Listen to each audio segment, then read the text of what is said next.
Një dëbim nga shteti shqiptar i një shtetasit turk në datën 1 janar në fillim të vitit u shoqërua në ditët e para me dyshime, hije misteri, nëse kishte të bënte me shkelje të drejtave të njerëzit apo me një ekzekutim të mundshëm të listës së përfolur të Erdogan ndaj mbështetësve të kundërshtarit të tij Gülen. Në Ilva do të tregojmë të vërtetat që kemi mundur të zbërthejmë, shqetësimet, por edhe jehonën që ka pasur ky rast në Shqipëri, në Turqi, në Bruksel nga eurodeputet të intervistuar nga Ernest Bunguri, me cilin do të lidhem pas pak. Kemi gjithashtu informacione ekskluzive në lidhje me një person të dytë që është arrestuar së bashku me shtetasin turk Harun Çalik, i cili do dalë në gjykatë datën 13 janar, personi që është arrestuar në Shqipëri. Për gjitha këto informacione, fillimisht kronikën, më pas debatin në studio.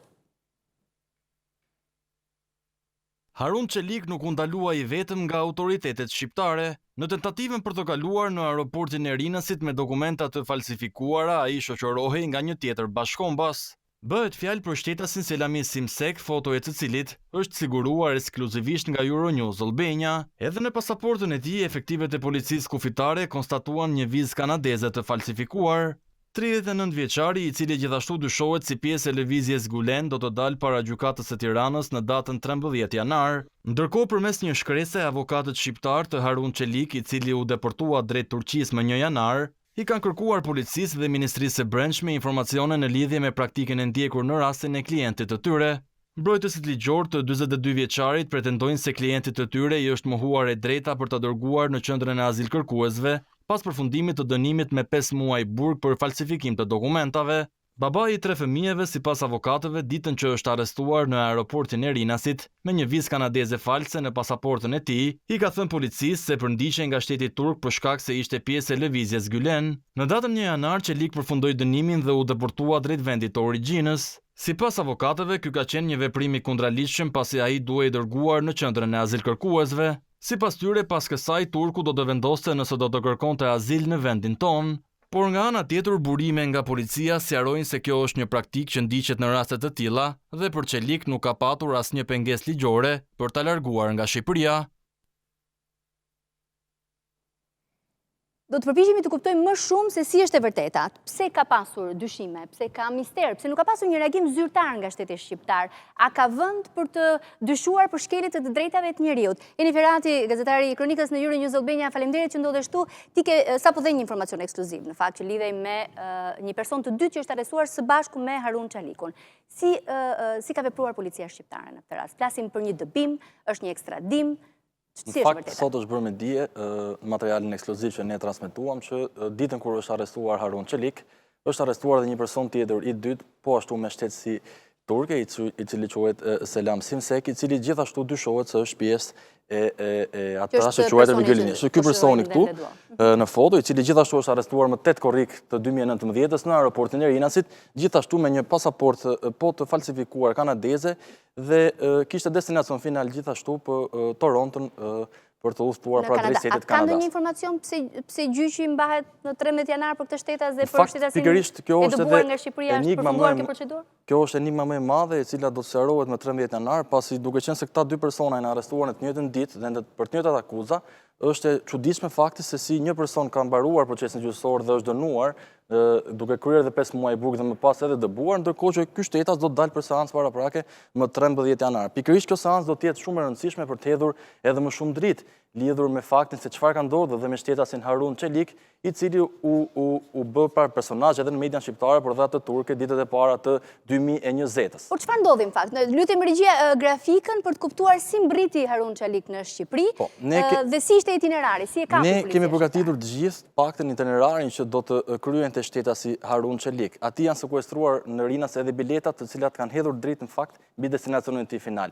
Sipas informacioneve që kemi siguruar, shtetasi Harun Çalik ka hyrë më 8 korrik nga pika e kalimit kufitar në Morin, për të mbërritur më pas në aeroportin e Rinasit me anë të një taksie, ku gjithashtu është vërtetuar që në këtë taksi, sipas informacioneve, ka qenë edhe shtetasi tjetër i arrestuar Selam Simsek.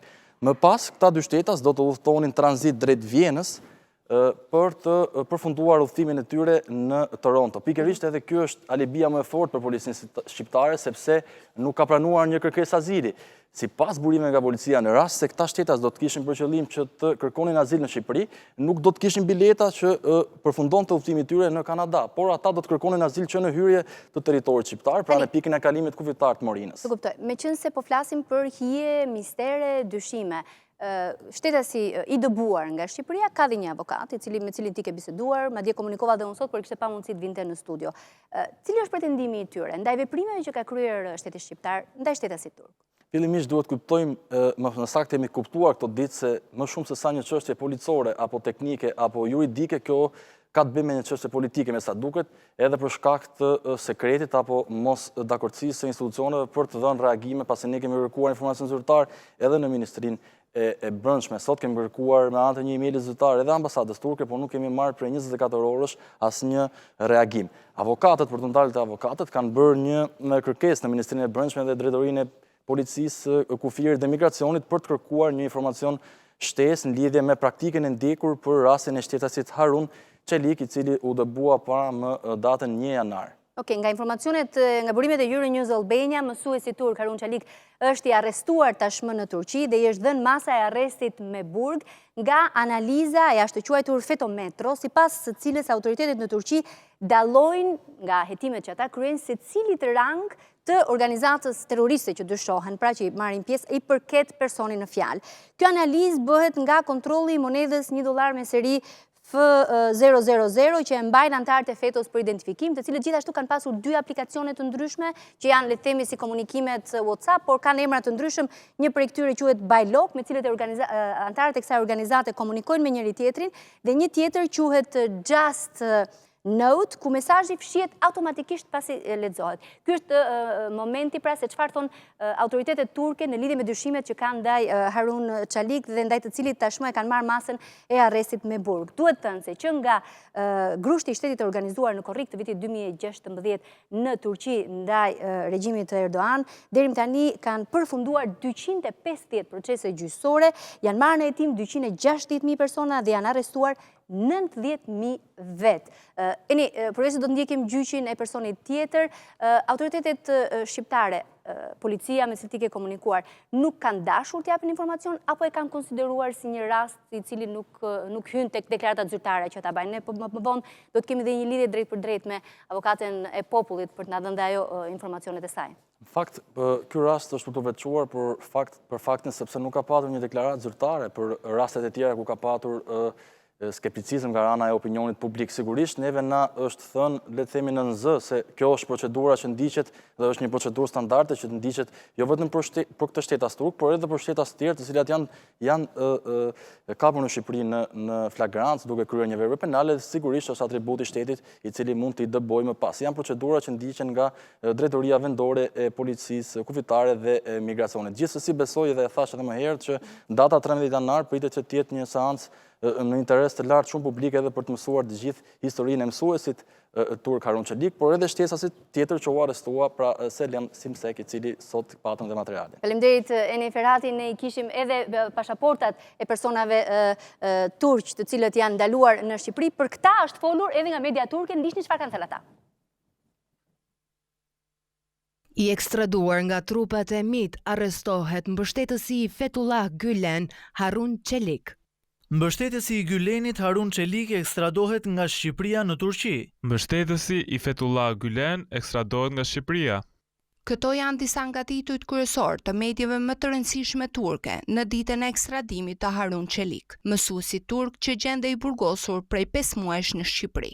Televizioni zyrtar turk, TRT, por edhe Ana Haber, një tjetër medje e fuqishme në vend, u fokusuan më shumë në thirrjet që miqtë drejtuan mësuesit turk, ndërkohë që po përshkonte rrugën drejt avionit, që do ta kthente në destinacionin e padëshiruar për Çelik. Shumë media theksuan faktin se deri tani 41 shtete kanë marrëveshje me Turqinë dhe kanë ekstraduar të akuzuarit për terrorizëm. Harun Çelik është dërguar në dhomat e paraburgimit në Stamboll dhe është në pritje të gjykimit të tij, i akuzuar për terrorizëm. Nëpërmjet një lidhje telefonike me motrën e Harun Çelik, Euronews Albania mësoi se familjarët nuk kanë mundur ta takojnë dhe se nuk kanë dieni për gjendjen e tij shëndetësore dhe psikologjike.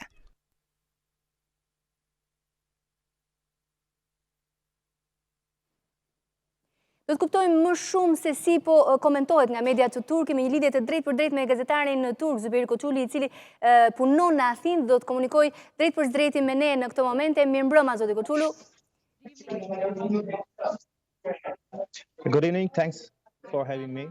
Faleminderit që më keni në këtë lidhje live. Si është situata për këtë rast të paktën, si është raportuar në Turqi dhe a shihen si kërcënim terrorist ende grupi FETO?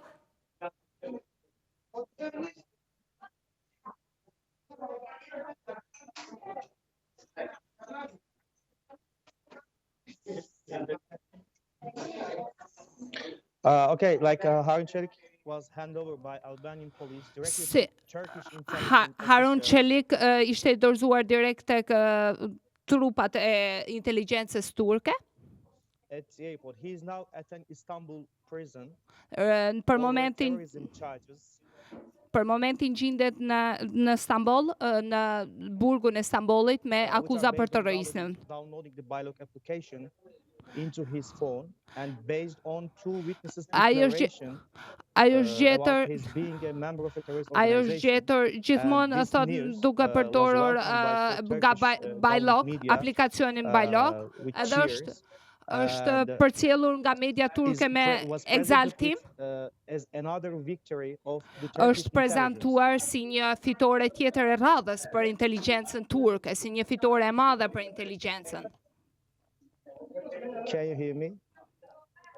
Po, zoti Koçulu, a ka të drejtë Erdogan që i kërkon shteteve ekstradimin e këtyre personave që ai ka në listën të dyshuar si terrorist, dhe është korrekte që shtetet e ndryshme, ndoshta edhe Shqipëria, megjithëse në këtë rast duket se nuk është ky rasti i dëbimit të shtetasit turk, ta ekzekutoj këtë kërkesë të presidentit Erdogan?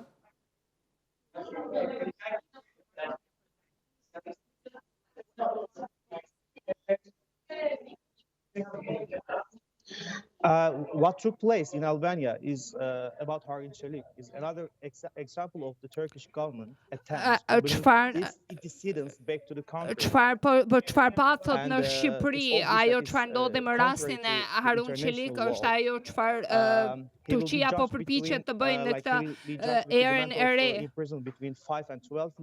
Ai do të dënohet thot në burg me, domethënë dënimi i tij minimal mund të jetë nëse shpallet fajtor midis 5 dhe 12 viteve. I want to give you this information. According to my sources, Dua t'ju jap këtë informacion. He was taken back to Turkey. Pasi u kthyen në Turqi, gjatë intervistës ose pyetjes nga policia, his side between the state and the terrorist organization. Ai u kërkoi të bënte një zgjidhje midis shtetit ose organizatës terroriste, organizatës Fethullah Gülen. He refused to have committed any crime. Por Çeliku gjatë investigimit refuzoi që të pranonte fajin që ka bërë ndonjë krim dhe refuzoi të merrte të akuzonte ndonjë nga miqtë e tij. Ai refuzoi çdo përfshirje, domethënë. Faleminderit Zuberi Koçulu, koleg turk që punon në Athinë për të lidhje të drejtë për drejtë me Ilva.